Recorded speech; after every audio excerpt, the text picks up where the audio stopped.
So they're not the guys. So the Operation Gladio one. But there's another Gladio angle, which is this. It's entirely possible that Argo 16 really was transporting stuff for Operation Gladio. And it's entirely possible that day when ostensibly, if I can use that word again, they were supposedly be going off on a radar sniffing mission over the Adriatic.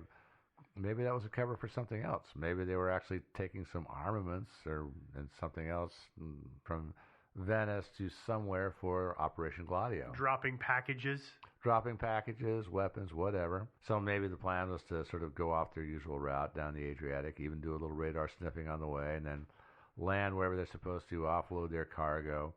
And supposing some of this cargo was a little volatile, or somebody screwed up and armed something that they shouldn't have armed inadvertently, and it blows up. We've talked about that before. Yeah. You have to package and properly stow certain materials on a plane to prevent them from going off. Yeah. And so, what if that was actually their main mission that day, was not even radar, but to transport some stuff secretly, and then, oopsie, something blew up on the plane. Two things vibrated together on takeoff and caused it combusted, things like that could happen. When you're talking about they have volatile things like weapons. So actually, I kind of like this theory because to me, I mean, the stuff about the more conspiratorial stuff like the Mossad and Operation Gladio, like blowing it up on purpose, they don't make a lot of sense. Does that... I would agree. Would you guys say that they just don't make much sense? Yeah, I don't think so. But then again, if the cause was something mundane like pilot error or mechanical... That's super lame. That's so mundane. Why would this stuff still be classified? And I still question it because they went down so fast and there was no communication that we can find record of. Yeah. Yeah. Yeah. So this makes me wonder if... And it wasn't even necessarily weapons for Operation Gladio. It could have been something else, but... If maybe their mission that day to sniff radars was just a cover for something else, well, what might that have been? And could whatever it was they were carrying on the plane have brought that plane down that day? Too bad we can't just file a Freedom of Information request and call it done. No, well, we know the documents are gone. Yeah. A lot of documents have disappeared. The wreckage itself was chopped up and sold for scrap, like shortly after the wreck. They didn't keep it around for any period of time at all, really. Which is a little suspicious again. Well, really, huh? Yeah. You'd think. Yeah. Of course, this is Italy. They don't have as much room as America has. Yeah, it's not as if they have this vast tract of land in the middle of their country that is thousands upon thousands of miles and nobody lives there, so let's just put old defunct airplanes on it. Absolutely. Yeah. That's what we do here. It's true. Yeah. So any more theories? Well, there's the chupacabra theory. Yeah. Yeah. He was smoking on the plane while the red light said no smoking. Yeah. And that's what caused He was it to using go down. his cell phone. Hadn't properly turned it off. Well, I got this theory from one of my Mossad contacts. Okay. Yeah, and I was asking about this, and he was like, "Oh no, Joe, you are all wrong. It was chupacabra." There you go. Yeah, and well, apparently what happened is they were taking Agent Chupi to train some Operation Gladio guys just in the arts of fiendishness and depravity.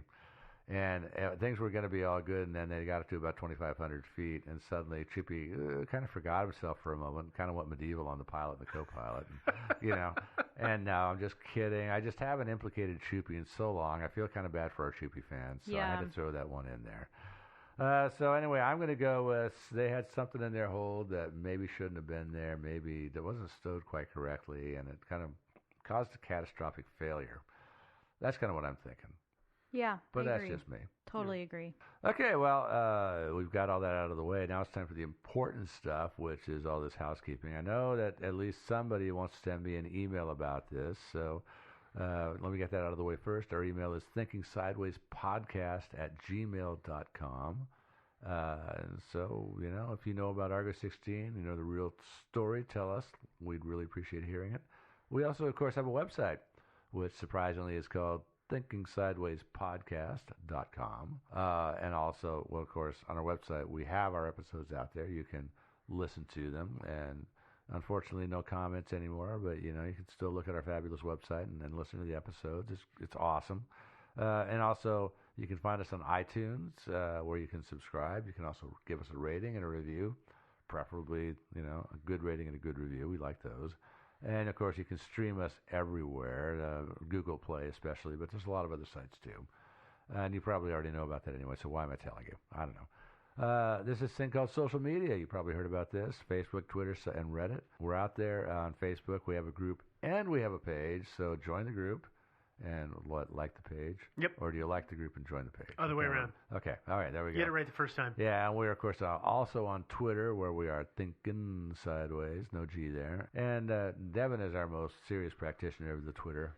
It's me. Yeah. So send Devin a tweet. And last of all, we have a subreddit.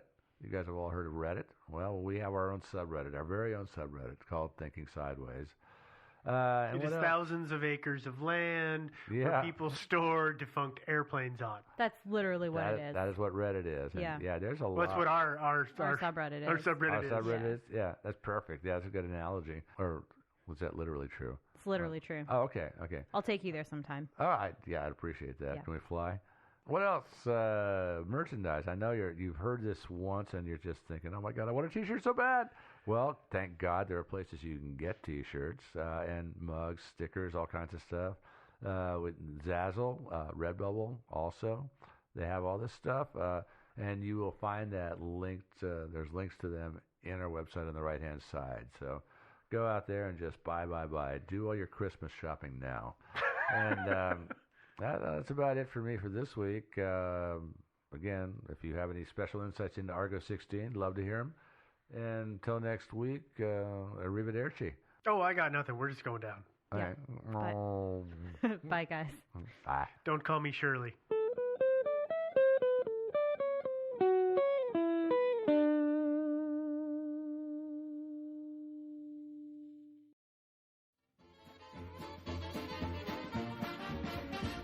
Thinking Sideways.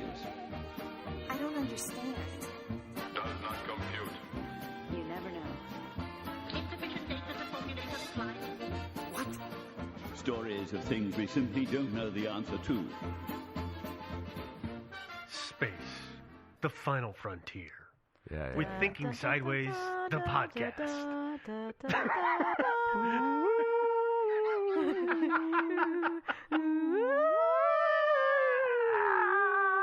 Okay.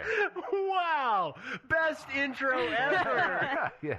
Well, for anybody who's confused right now, I am Steve. As always, I am joined by my co-host. The orchestra over here. Joe. And Devin. And as we did in our lovely musical intro, we are the hosts of Thinking Sideways. This is getting all out of control really fast. Yeah. No structure. We need structure. We do. But we're just so if you don't know, we solve mysteries. We tend to try to solve mysteries. We do. Joe lies about us solving mysteries. He does occasionally. Well, we have another mystery this week that we're going to talk about, which is the Black Knight satellite. This story got suggested to us a long time ago. And I really apologize to whoever was the first person to suggest it to us, because I sort of lost your email and didn't write it down, and I don't have your name.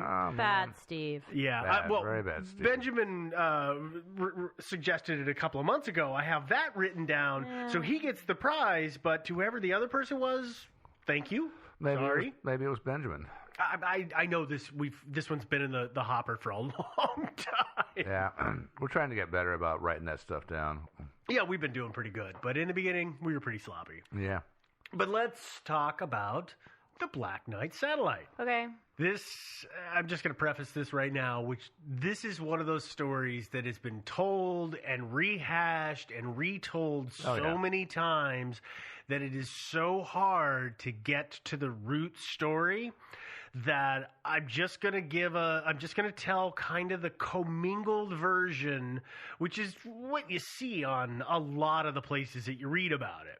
Come to think of it, that's kind of seems to be the version of the story that we tell a lot. The commingled version? Yeah. Yeah, the ones that are all just full of all kinds of fun stuff. Yep, all the fun made stuff. up and tacked on. Yeah. Yep. So we're just gonna go with every little bit that is on here to tell this story today. According to the lore, the Black Knight satellite was first discovered by none other than Nikola Tesla. That doesn't surprise me. Yep. The one of the granddaddies of science. The granddaddy. Is he the granddaddy? In my book. Okay. No, I think there's older granddaddies, but Tesla did some amazing stuff. He did some amazing stuff. He's the hottest of the granddaddies. Yeah. I'm not even going to go there. Sorry. Thought about that. In 1899, Tesla was using a high voltage radio receiver. I believe receiver is what you would be using. Yeah. And it was a 200-foot tower. I think he was in Colorado. He'd gotten funding by one of his major backers to build this thing, but he was picking up unusual transmissions, which he believed had to be intelligent because they were very consistent. They were repeating patterns, and he evidently thought that they were likely to be extraterrestrial. I know that he thought that they were intelligent, but I've also seen that it was said that he believed they were extraterrestrial. Sure. It was coming from space. It was coming from space. Maybe. Actually, it was coming from space. It was coming from space. Yeah. Later, when we move, and this story's going to do this a bunch, we're going to do a bunch of skips in time. We're going to skip forward to the 1920s. Unusual transmissions began being picked up by ham radio operators. And they were obviously earthly in origin because they were transmissions coming from Earth, but they were weird and they shouldn't have been picked up where and when they were picked up. Okay.